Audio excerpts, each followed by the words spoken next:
Captain Jake Morrison poured his third cup of coffee and watched the mining lasers work on the asteroid below. The bright beams cut through rock like butter, sending chunks of precious metals floating into space where collection drones scooped them up. It was peaceful work, the kind that let a man think about simple things like profit margins and crew schedules. The bridge of the New Boston was quiet except for the soft hum of life support systems. Danny Brooks sat at the pilot station, feet up on his console, reading a sports magazine from Earth. Lisa Park was somewhere in the engine room, probably taking apart something that worked perfectly fine just to see if she could make it work better. Kevin Hayes manned the communication station, half asleep over a crossword puzzle dot. It was a good morning. The kind of morning that made Jake glad he had chosen the cargo hauler life over the excitement of military service. No one shot at cargo ships. No one cared about cargo ships. They just did their work and made their money and went home to their families. The communication alert changed everything. A sharp beep echoed through the bridge, followed by Kevin's startled yelp as he knocked over his coffee mug. Jake turned to see his communications officer frantically wiping liquid off his console, while a priority signal flashed red on his screen. "Sorry, Captain," Kevin said, his face turning pink. "Incoming transmission. High priority, military encryption. It's coming from outside the system." Jake set down his coffee and walked over to Kevin's station. Military encryptions were unusual out here in the mining sectors. Most communication was simple ship-to-ship chatter or cargo manifests sent back to Earth. Military meant government, and government usually meant trouble. "Put it through," Jake said, "and clean up that coffee before it fries something important." The main screen flickered to life, displaying a figure that made everyone on the bridge stop what they were doing. The alien stood nearly 8 feet tall, with 4 arms arranged along a torso, covered in what looked like natural armor plating. Its head was elongated and crowned with bony ridges that swept back like a natural helmet. 2 large eyes stared out from a face that seemed designed for intimidation. "I am Admiral Zexthai of the Valderon Empire," the alien said in perfect English, though his voice carried an odd clicking undertone. "I speak to all human vessels operating within the boundaries of Imperial space." Danny looked up from his magazine. Lisa's head appeared in the doorway from the engine room, a wrench still in her hand. Even Kevin stopped dabbing at his console to stare at the screen. "The Valderon Empire has observed your species for some time," Admiral Zexthai continued. "We have watched as you spread through space like a disease, claiming worlds and systems that belong to others. We have shown patience with your ignorance, but our patience has limits." Jake crossed his arms and listened. The alien spoke with the kind of formal authority that reminded him of military briefings back on Earth, all ceremony and importance, designed to make the listener feel small. "The Valderon Empire has ruled this sector of space for over 3,000 of your years," the Admiral said. "Our ancestors conquered these worlds when your species still crawled in mud on a single planet. Every star system within 50 light years of your current position belongs to the Empire by right of conquest and blood." The alien paused, as if expecting some kind of response. When none came, he continued with what sounded like growing irritation. "You will have 7 of your standard days to remove all human presence from Imperial space.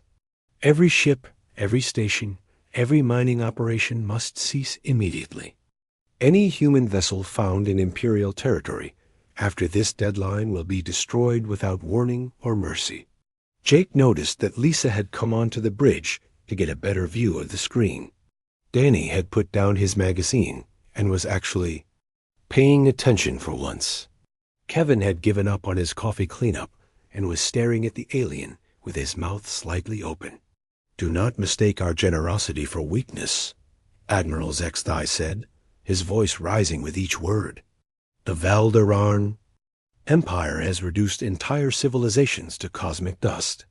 We have burned worlds and scattered their populations to the void. We offer you this chance to withdraw, only because we do not wish to waste ammunition on such primitive prey."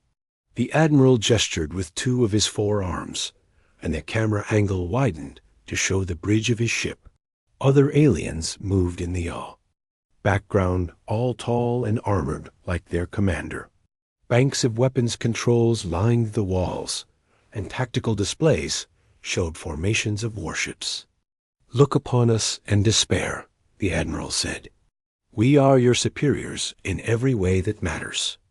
Our technology surpasses yours by millennia. Our warriors have never known defeat. Our ships can cross the galaxy, while yours struggle between neighboring stars. You are insects before the might of the Empire." Jake found himself nodding along with the speech. The alien was certainly thorough. Most threats were short and to the point, but this Admiral seemed to enjoy hearing himself talk. 7 days, Admiral Zexthai repeated. "Remove yourselves from our territory or be removed by force. There will be no negotiation, no compromise, no mercy for those who defy the will of the Empire. This transmission ends now." The screen went black, leaving the bridge in sudden silence. Jake looked around at his crew, noting their various expressions of surprise and confusion. Lisa was frowning at the blank screen as if trying to solve a mechanical problem. Danny was shaking his head slowly. Kevin was still staring at the screen with wide eyes. The silence stretched for several seconds. Before Jake started to chuckle, it began as a small sound, barely more than a snort of amusement. But something about the whole situation struck him as funny. The pompous speech, the dramatic threats, the alien standing there, explaining how superior he was to people who were just trying to make a living mining asteroids. The chuckle grew into a laugh. Jake put his hand over his mouth, trying to control himself, but it was no use. The laughter bubbled up from somewhere deep in his chest, the kind of genuine amusement that comes from hearing something so ridiculous that the only proper response is to laugh. Danny looked at his captain with concern. Boss, you okay?" That made Jake laugh even harder. He sat down in his command chair and wiped tears from his eyes, still chuckling. "Did you hear that guy?" he managed to say between laughs. 7 days to pack up and leave. Like we're squatters. In his backyard, Lisa grinned. He was pretty full of himself, wasn't he? All that talk about superior technology and conquering the galaxy. 3,000 years of ruling space, Danny added with a smirk. And now they're upset because some humans are digging up rocks in their neighborhood. Kevin finally found his voice. Should we be worried? I mean, he seemed pretty serious about the whole destroying us thing. Jake's laughter finally subsided, though he was still smiling. Kevin, how long have you been working cargo ships? About 5 years, Captain. And in those 5 years, how many different aliens have told us we couldn't go somewhere or do something? Kevin thought for a moment. Well, there were the Centauri, who said we couldn't trade in their system, and those crystal beings who claimed we were disturbing their meditation space. Oh, and the Regelians who said our music was too loud. Exactly, Jake said. And what happened each time? We talked to them and worked something out, Kevin said slowly. Usually over coffee and sandwiches. Jake nodded. That's right. Because most problems between civilized beings can be solved with civilized conversation. This admiral just needs someone to explain things to him properly. Lisa raised an eyebrow. You want to explain things to an 8-foot-tall alien warrior who just threatened to blow us up. Why not? Jake said, standing up and straightening his uniform. He seems like a reasonable fellow. Just a little confused about how things work out here in the real world. Danny stared at his captain. Boss, did you hit your head when I wasn't looking? Jake walked over to the communication station and patted Kevin on the shoulder. Set up. A return transmission, Kevin. I think it's time we introduced Admiral Zexthai to some basic human courtesy. What are you going to say? Kevin asked, his fingers hovering over the controls. Jake grinned. I'm going to thank him for his generous offer and politely decline. The video of Captain Morrison's polite response to Admiral Zexthai spread through human space faster than anyone expected. Within hours of the transmission, copies were playing on news networks, social media platforms, and ship communication channels throughout the galaxy. On Earth, President Helen Carter watched the recording for the third time while sitting in the Oval Office. She turned to her chief of staff, a thin man named Peter Walsh, who always looked worried about something. Play it again, she said. Peter sighed and tapped his tablet. The screen showed Captain Morrison sitting calmly in his command chair, speaking in the same tone he might use to discuss the weather. Admiral Zexthai, thank you for your message and for taking the time to introduce yourself properly, Morrison said on the recording. We appreciate your concern about our presence in the system, and we understand that territorial issues can be complicated. President Carter smiled. Morrison handled the situation exactly like she would have hoped. No panic, no anger, just reasonable human politeness. However, Morrison continued, we've been conducting lawful mining operations under proper colonial permits for the past 8 months. Our surveys show no previous claims or settlements in this area. If the Valderon Empire believes they have legitimate rights to this system, we'd be happy to discuss the matter through appropriate diplomatic channels. The recording showed Morrison leaning forward slightly, his expression genuinely friendly. We found that most territorial disputes can be resolved through honest conversation and fair compromise. The Human Colonial Administration has excellent lawyers who specialize in interstellar property law. I can provide you with their contact information if you'd like. President Carter laughed at that part. Trust a cargo captain to offer legal referrals to an alien threatening to destroy him. We hope this helps clarify the situation, Morrison concluded. Please let us know if you need anything else, and have a wonderful day. The recording ended, and President Carter looked at Peter. What's the public reaction? Peter consulted his tablet. Overwhelmingly positive. The video has been shared millions of times with captions like, How to Handle Bullies and Peak Human Diplomacy. Someone made a remix where they added cheerful music to the Admiral's threats. Any panic about the alien ultimatum? Surprisingly little, Peter said. Most people seem to think it's funny. The general consensus is that Captain Morrison handled it perfectly. President Carter nodded. Set up a press conference for this afternoon. The American people deserve to hear their president's thoughts on the matter. 3 hours later, President Carter stood at the podium in the White House briefing room. Reporters filled every seat, their cameras focused on her expectant face. Good afternoon, she began. I'm sure many of you have seen the video of Captain Morrison's encounter with the Valderon Empire. I want to address this situation directly. She paused, letting the room settle into complete silence. First, I want to commend Captain Morrison and his crew for their professionalism under pressure. They demonstrated the best qualities of human character: calmness, courtesy, and common sense. A reporter raised her hand. Madam President, are you concerned about the alien threat? President Carter shook her head. Not particularly. In the past 50 years, humanity has encountered over 200 different alien species. At least 30 of them have claimed exclusive rights to various regions of space. In every case, we've resolved the issue through patient negotiation and mutual benefit. Another reporter spoke up. But the Valderons seem more aggressive than previous species we've met. They seem more dramatic, the president corrected. There's a difference between being aggressive and being theatrical. The Valderon admiral spent 15 minutes explaining how superior his species is. That's not the behavior of someone preparing for immediate war. That's someone trying to intimidate us into leaving without a fight. She gestured to her aide, who activated holographic display showing a star map. The Valderons claim authority over a region of space containing over 300 star systems. If they actually controlled that territory, they wouldn't need to threaten individual mining ships. They would have established custom stations, patrol routes, and administrative offices. The display zoomed in on the Kepler 442 system where Morrison's ship was operating. Our surveys show no evidence of Valderon presence in this system.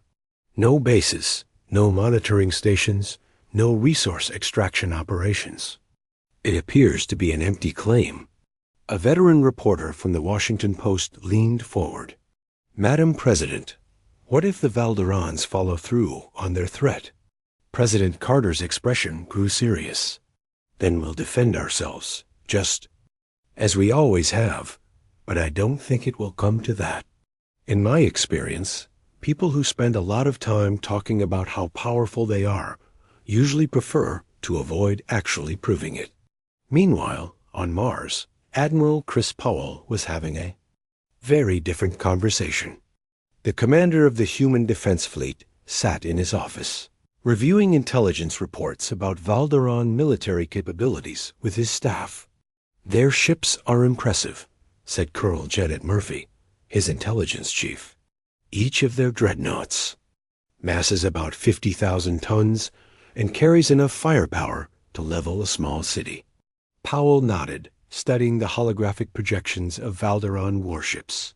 "What about their combat experience?"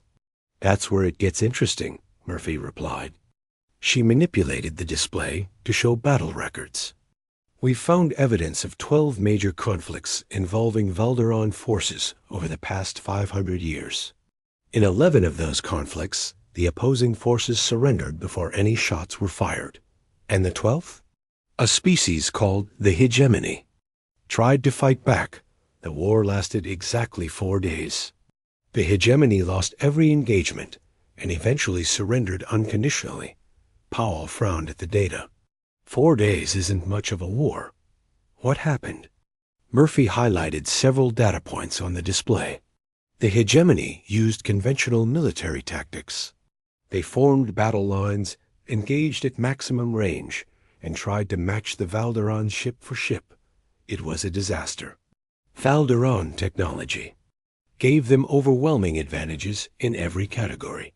So they've never faced an enemy who didn't play by conventional rules. Exactly. Every species they've encountered has either surrendered immediately or tried to fight them in traditional fleet actions. They've never dealt with guerrilla tactics, asymmetric warfare, or unconventional responses. Powell smiled grimly, like politely asking them to file a complaint with our colonial administration. That would definitely qualify as unconventional. Murphy agreed. Back on Earth, Dr. Amanda Foster was giving a lecture to a packed auditorium at the Xenopsychology Institute.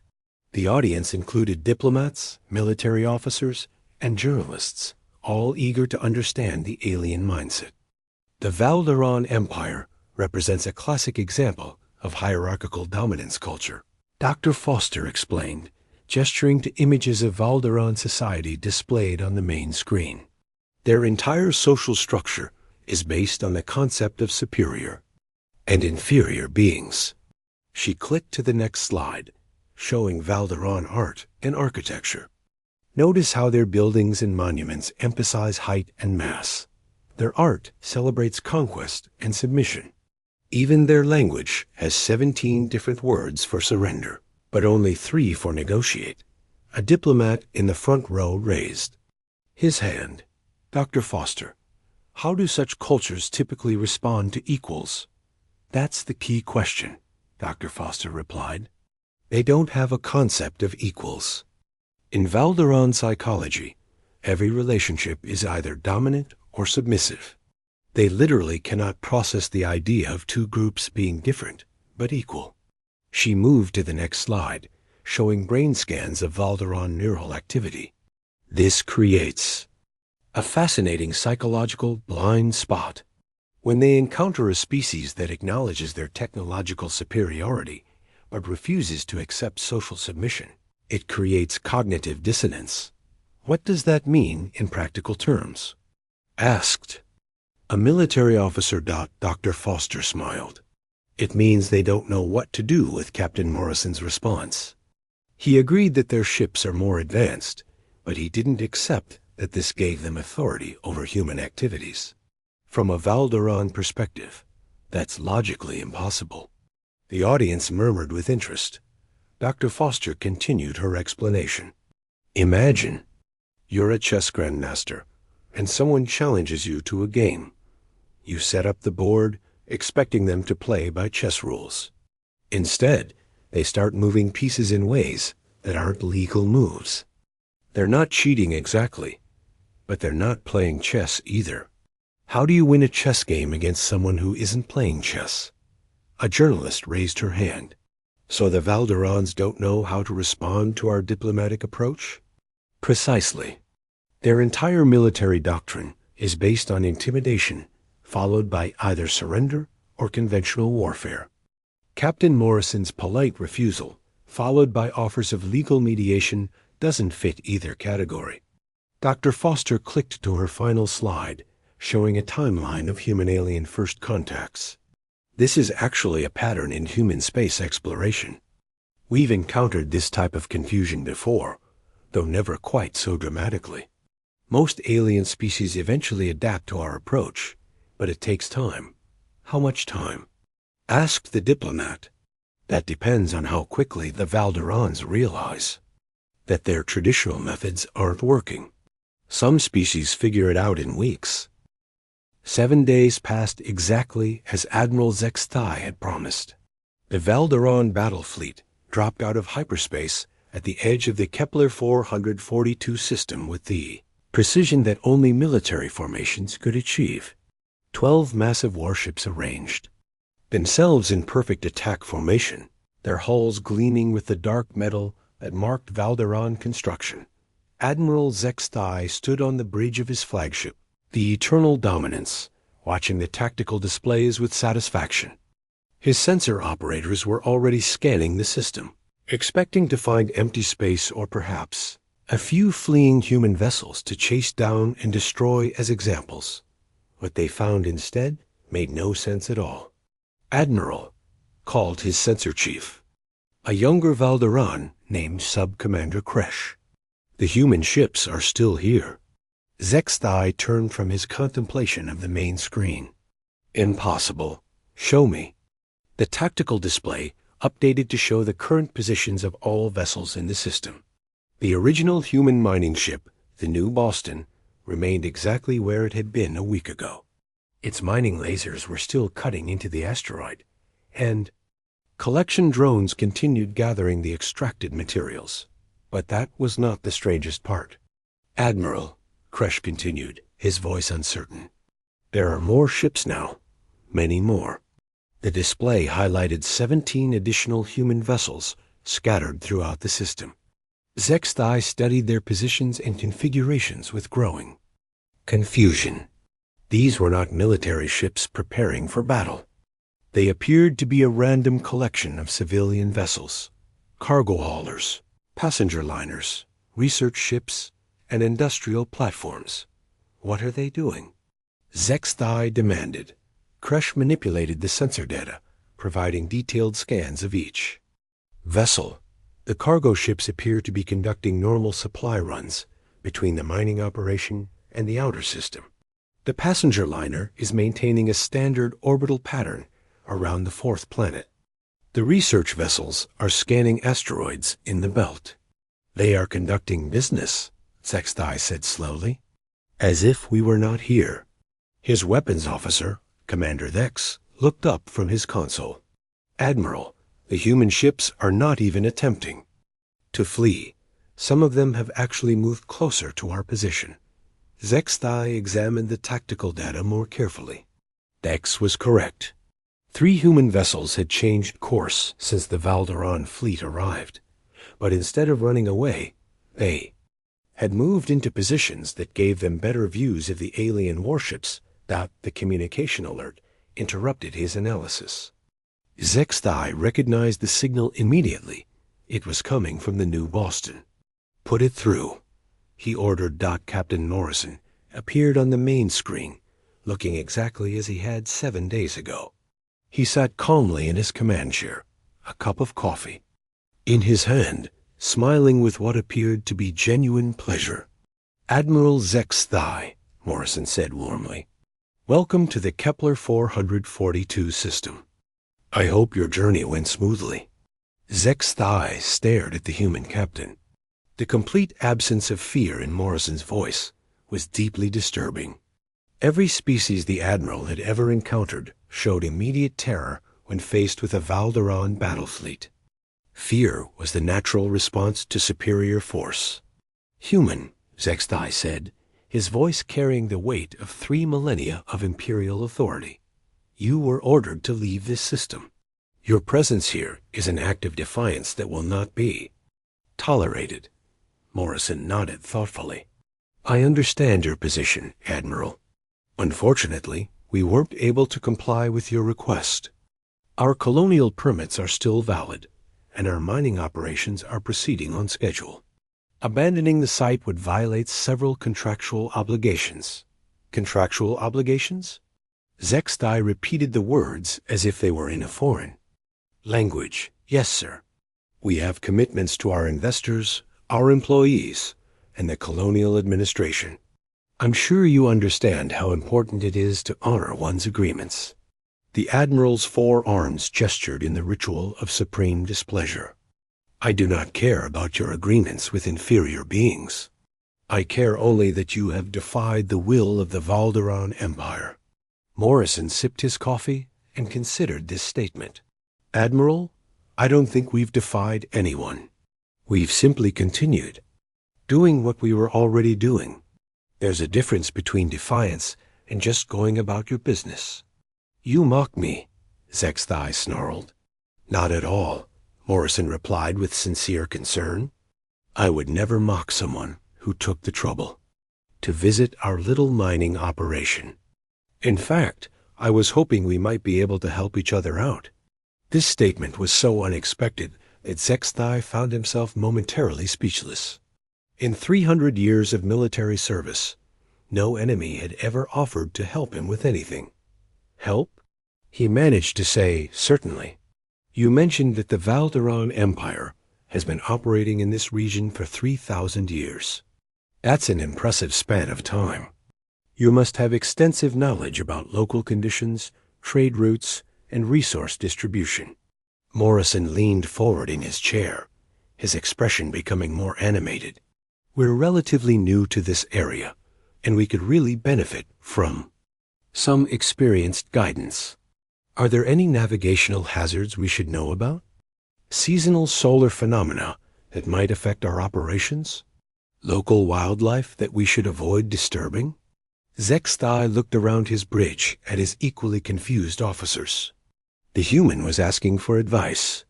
The enemy was requesting assistance from the force sent to destroy them. "You seek counsel from those you defy?" Zexthai asked. "I prefer to think of it as learning from those with more experience," Morrison replied. "Conflict usually comes from misunderstanding. If we understood your concerns better, we might be able to address them." Commander Vex spoke quietly to his admiral. "Sir, should we begin the attack?" Zexthai considered the question. His orders were clear: destroy any human vessels found in Imperial space after the deadline. But the situation had developed in ways that his superiors had never anticipated. "Human Morrison," he said finally, "you will witness the power of the Valderon Empire. Perhaps this will help you understand the futility of your position." "I'd be honored to observe Valderan technology in action," Morrison replied immediately. "Many of my colleagues have never seen advanced alien engineering. Would it be possible for them to watch as well?" The Admiral paused. "You wish to observe your own destruction?" "Oh, I hope you're not planning to destroy us," Morrison said with a laugh. "That would be terribly wasteful. I was thinking more along the lines of a demonstration. You could show us what your weapons can do without actually harming anyone. A demonstration, Sextai repeated slowly. Exactly. There are plenty of asteroids in the system that aren't being mined. You could target some of those. It would give us a chance to see Valderan military capabilities, and it might help clarify the situation for everyone involved. Sub-Commander. Kresh looked up from his sensor station. Admiral, we're receiving additional transmissions from the other human vessels. They're all requesting permission to observe the demonstration. Zexthai examined the communication logs. Every human ship in the system had sent similar messages. They wanted to watch the Valderan fleet show off its firepower. They were treating the display of superior weapons as entertainment. This is unprecedented, Commander Vex whispered. Admiral, Morrison continued, I should mention that we have some scientists aboard our research vessels who would be very interested in analyzing your weapon systems. Nothing classified, of course, just basic operational principles. Dr. Rachel. Stone from the Carl Sagan is particularly excited about the opportunity to study Valderan energy projection technology. The communication board lit up with another incoming transmission. Zexthai nodded to his communications officer, who put the news signal through on a secondary channel. A human female appeared on the screen, her face bright with scientific curiosity. Admiral Zexthai, this is Dr. Stone. I hope I'm not interrupting, but I wanted to thank you in advance for this opportunity. We so rarely get to observe advanced alien technology in operation. Dr. Stone consulted a tablet in her hands. I've been studying the energy signatures from your ships, and the power generation systems are fascinating. Are you using contained fusion reactions or something more exotic? The harmonic resonance patterns suggest some kind of quantum manipulation, but I can't identify the specific methodology. Zexthai stared at the enthusiastic human scientist. She was analyzing his warships and asking technical questions as if they were colleagues working on a joint research project. Dr. Stone, Morrison interjected gently, perhaps we should let the Admiral conduct his demonstration first. You can ask your questions afterward. Of course, Captain. Sorry, Admiral. I get excited about new discoveries. Please proceed with whatever you had planned. The communication ended, leaving Zexthai alone with his increasingly bewildered staff. Around him, the most powerful warships in the galaxy waited for orders that he found himself unable to give.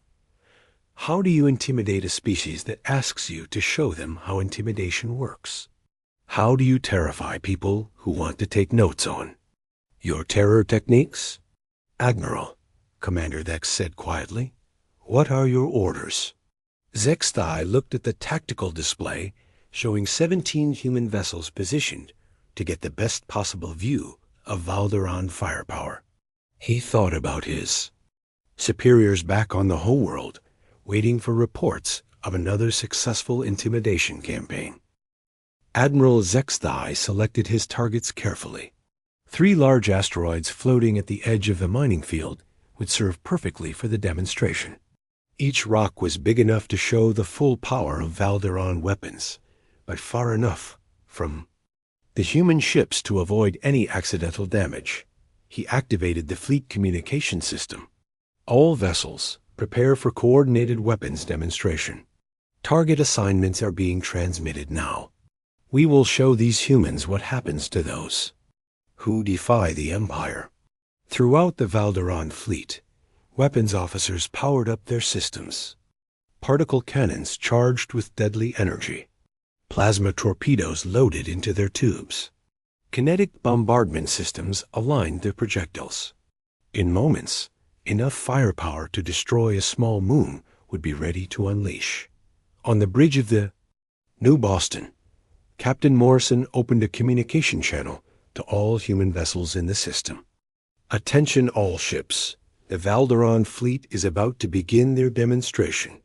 Please maintain safe distances and record everything for later analysis. Danny Brooks looked up from his pilot station. "Boss, are you sure about this?" "Those weapons look like they could turn our ship into space dust." Morrison nodded calmly. "That's exactly why we need to see what we're dealing with, Danny.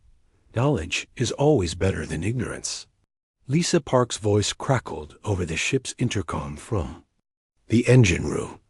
"Captain, I'm reading massive energy buildups from all 12 alien ships. Whatever they're about to do, it's going to be spectacular."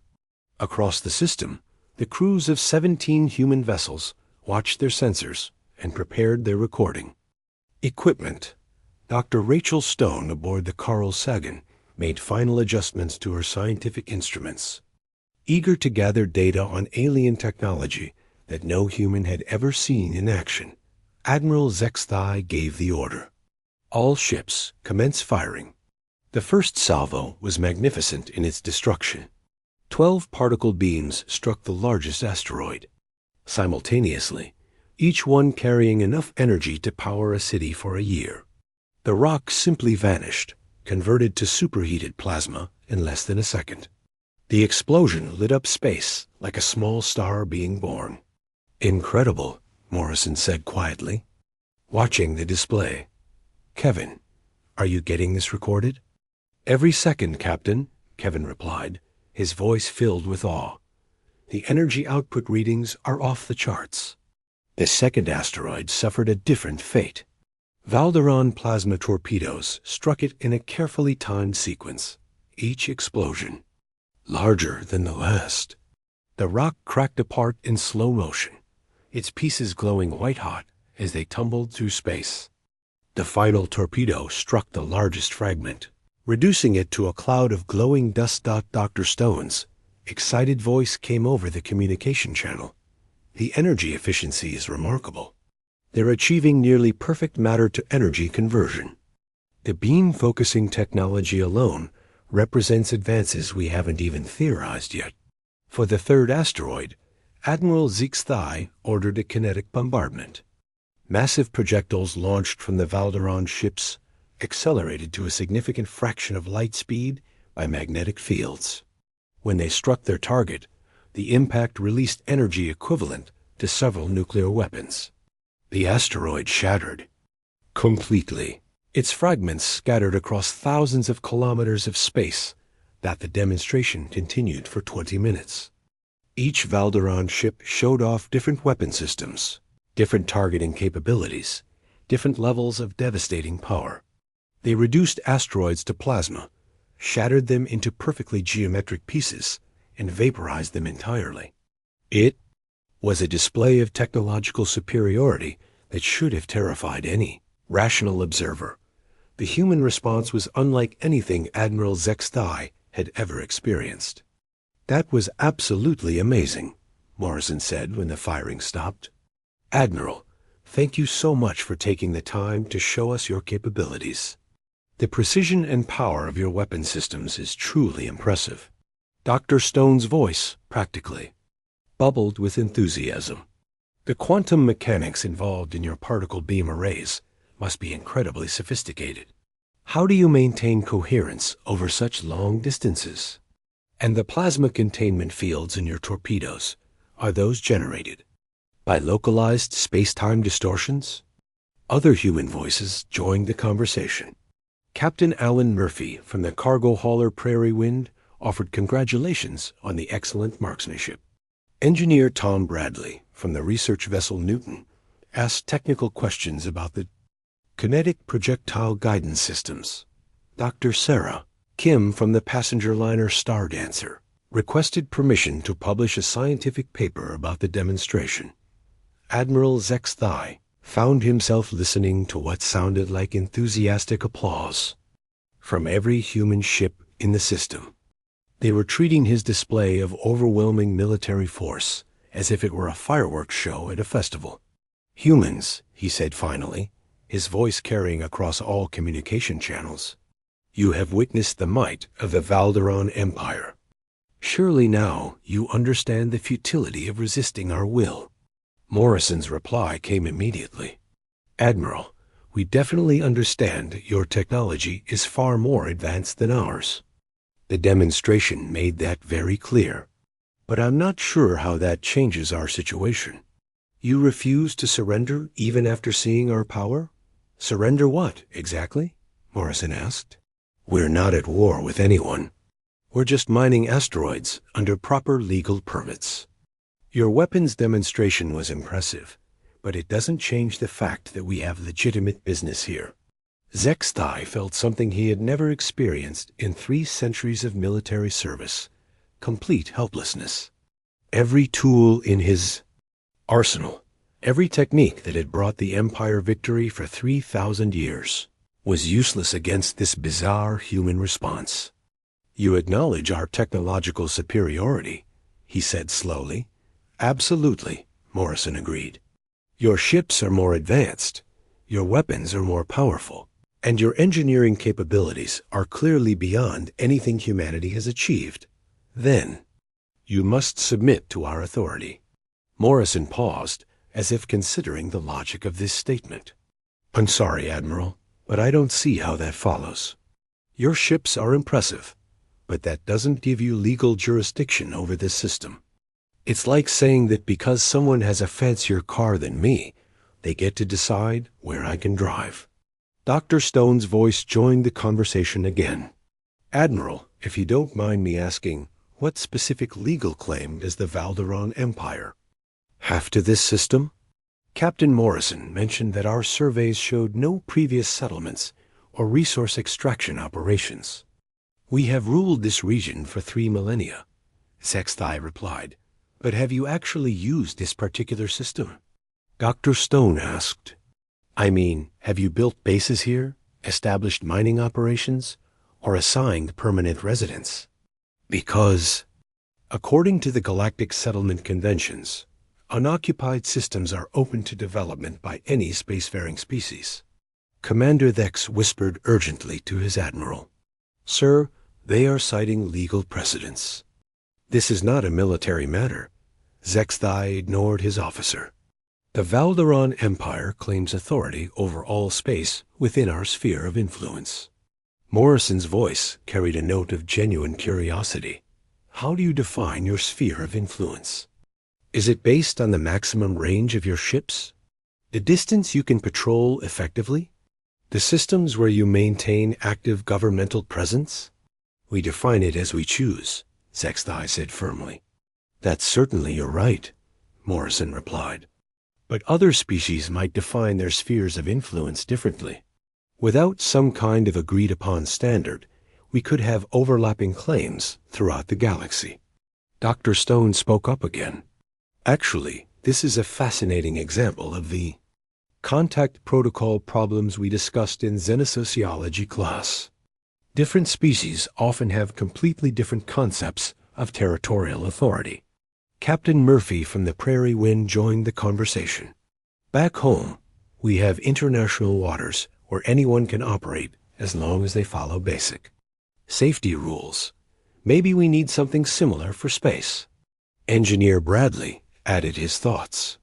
The real question is whether territorial claims should be based on historical presence or active utilization. I mean, if nobody's actually using a Ka system, does it matter who claimed it first?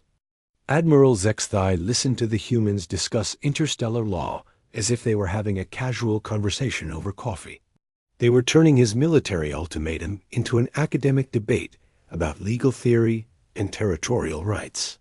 This is not a negotiation, he said loudly, trying to regain control of the situation. Of course not, Admiral, Morrison agreed. We're just trying to understand the situation better. Clear communication prevents misunderstandings.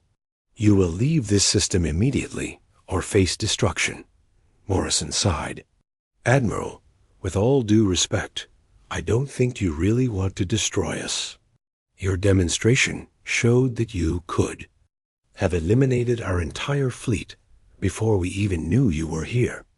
The fact that you chose to fire on asteroids instead tells me that you're a reasonable person looking for a peaceful solution. Dr. Stone's voice carried a note of excitement. Actually, That raises an interesting point about Valderon military doctrine. Admiral, your species has clearly developed overwhelming technological advantages, but you seem to prefer intimidation over actual violence. That suggests a highly sophisticated approach to conflict resolution. We destroy those who oppose us, Zexthai said, but his voice lacked its earlier conviction. Admiral Zexthai stared at the priority transmission from Valderon High Command for a full minute before accepting it. The holographic image of Supreme Commander Vorthak appeared on his screen, all four arms crossed in the traditional posture of imperial authority. Admiral Zexthai, the Supreme Commander said in the ancient formal dialect, report on the human situation. Zexthai straightened to attention.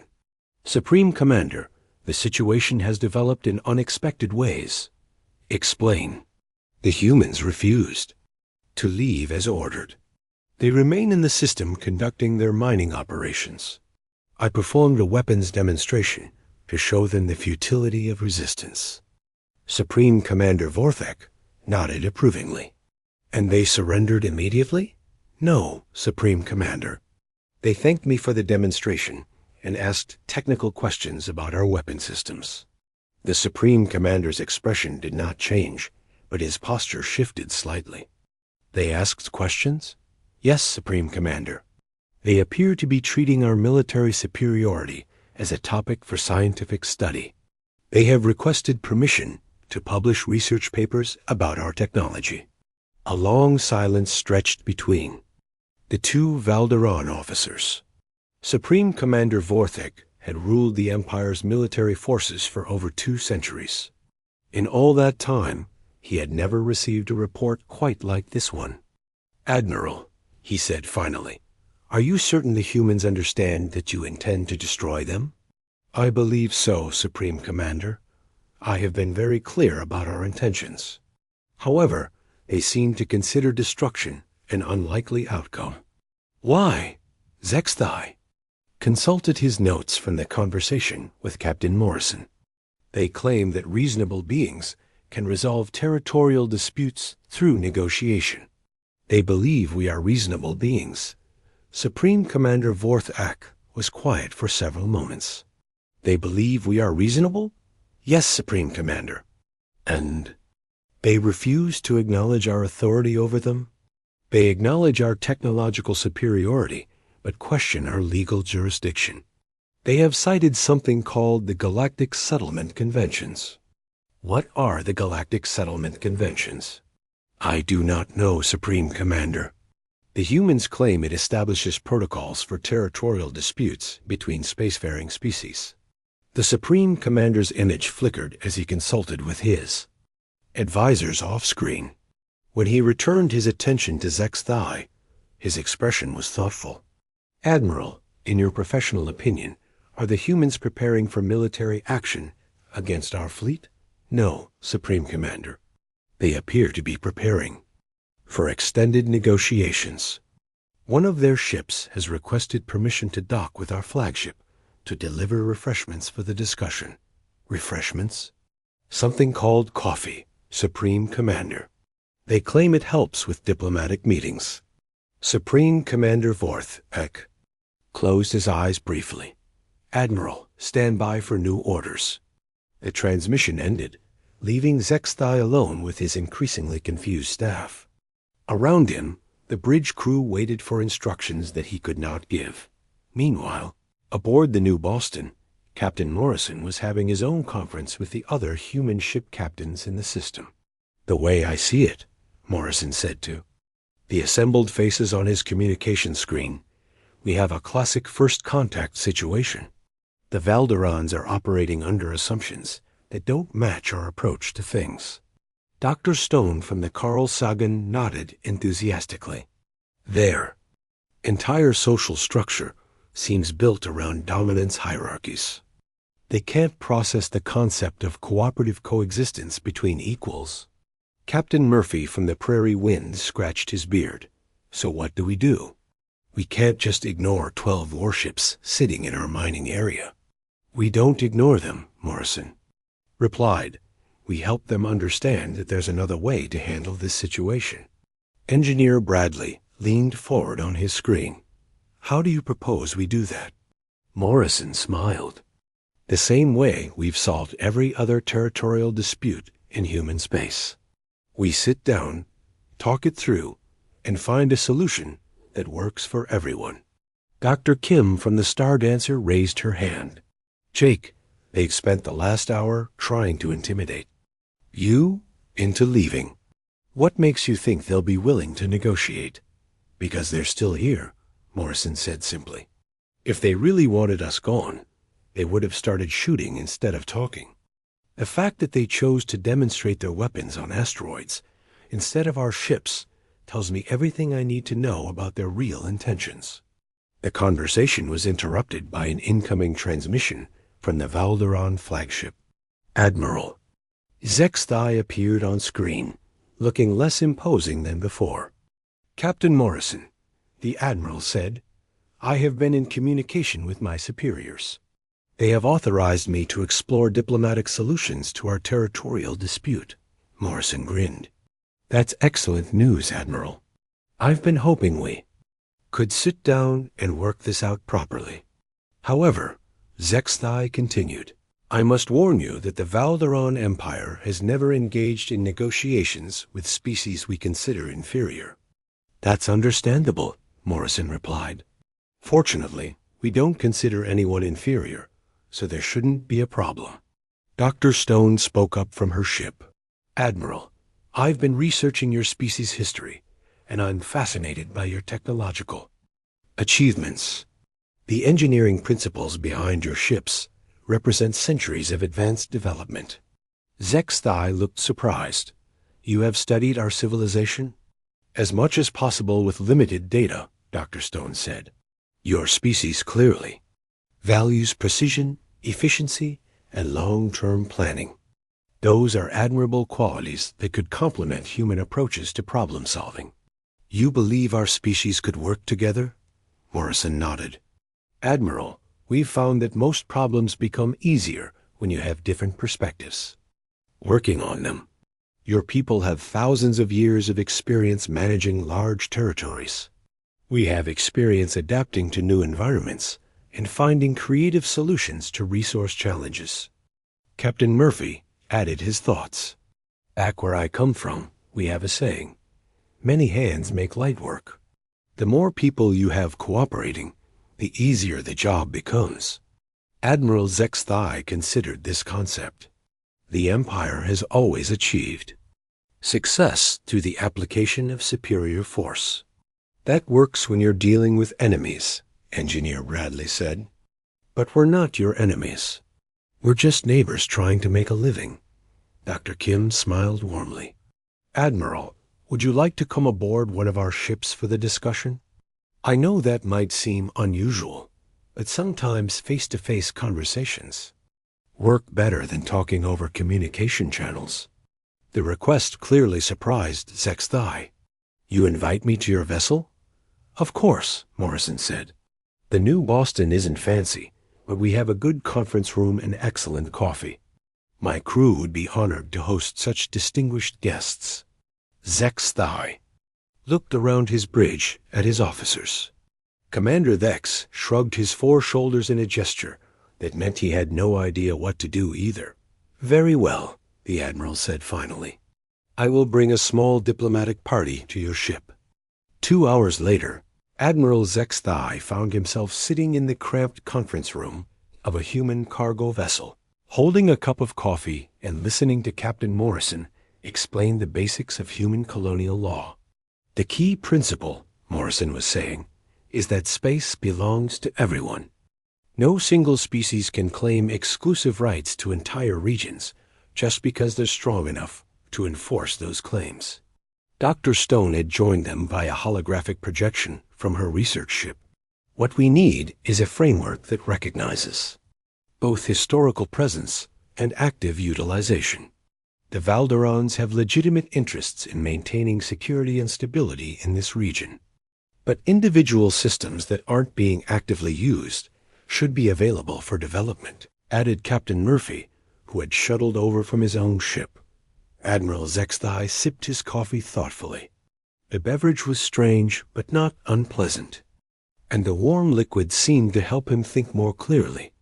"What you propose," he said slowly, "is that the Empire would maintain overall authority while allowing other species to operate in unused systems." "Exactly," Morrison said. "You get to maintain your regional influence, and we get to continue our mining operations. Everyone benefits." Dr. Stone leaned forward excitedly. "We could even establish joint research projects. Human adaptability, combined with Valdoran technology, could lead to amazing discoveries." "Joint projects?"